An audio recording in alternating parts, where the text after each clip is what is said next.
اللہ الرحمن الرحیم۔ اللہ کی نعمتوں میں سے بڑی نعمت سجدہ ہے۔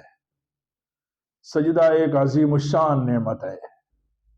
جس کو سجدوں کی نعمت مل جاتی ہے ان کے دل روشن ہو جایا کرتے ہیں، ان کے ضمیر روشن ہو جایا کرتے ہیں۔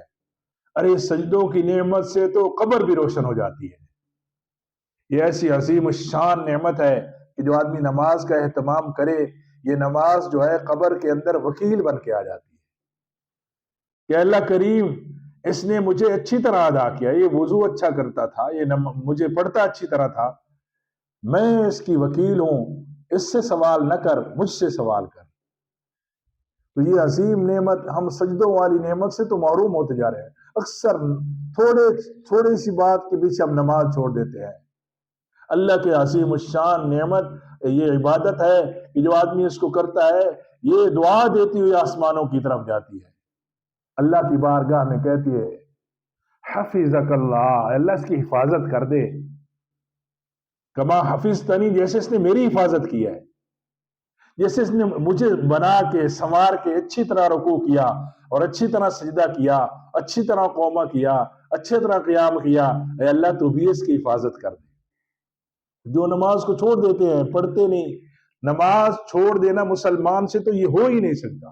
یہ ہے کہ اس کے سستی ہو جائے، اس نے اچھی نماز نہیں پڑھی، اس نے سجدہ صحیح نہیں کیا، تو وہ نماز دعا دیتی ہوئی آسمانوں کی طرف جاتی ہے، اللہ سے کہتی ہے سیاک اللہ، اللہ اس کو ضائع کر دے، اس کو برباد کر دے، کما سیاتنی، جیسے اس نے مجھے برباد کر دیا ہے، اس نے مجھے ضائع کر دیا ہے، تو بھی اس کو ضائع کر دے۔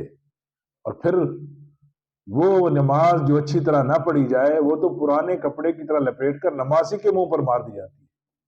اس لیے اپنی نمازوں کو بنا سوار کے پڑھے۔ بنانے کا مطلب یہ ہے ہمیں فرائض کا پتہ ہو، واجبات کا۔ میں انشاءاللہ فرائض پر ایک فرض پر بات کروں گا کہ نماز جو ہے کپڑے پاک ہوں۔ اس کا مطلب کیا ہے؟ کپڑے، آپ کے کپڑے ظاہری طور پر بھی پاک ہوں اور سود سے بھی پاک ہوں۔